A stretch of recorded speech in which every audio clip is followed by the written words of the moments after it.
making a decision to take the render off that little bit of a wall there. I think it's a very good idea. Dino El-Bakali has become a specialist in house extensions. He's had to, because all his commercial work in Wolverhampton has dried up. He says his building business can't get a loan from the banks. We have been struggling for the last 3-4 years now, and I think we somehow got used to it, and thanks to the domestic markets that kept us going. If it wasn't a project like this, we wouldn't be here today. Today's report from the Construction Industry Training Board makes for grim reading. It says construction output in the West Midlands will shrink by around 1% a year for at least 5 years.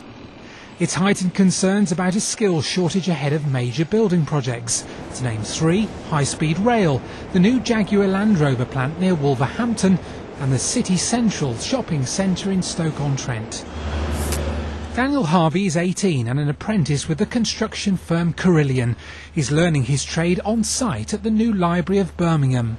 I've learnt quite a lot on this site, really. I'd like to think in a couple of years' time that I'd be running a job like this myself, and I'd like to move abroad and advance my skills. For a skilled workforce, apprenticeships are seen as crucial.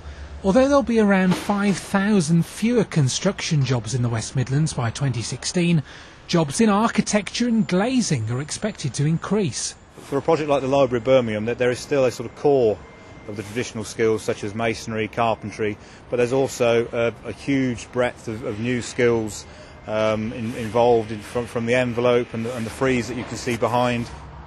Here in Wolverhampton, this school's been built under the Building Schools for the Future programme, a prestige construction project.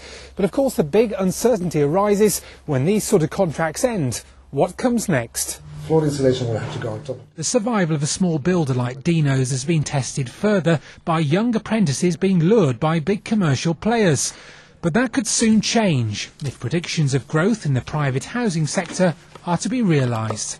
Ben Godfrey, BBC Midlands Today, Wolverhampton.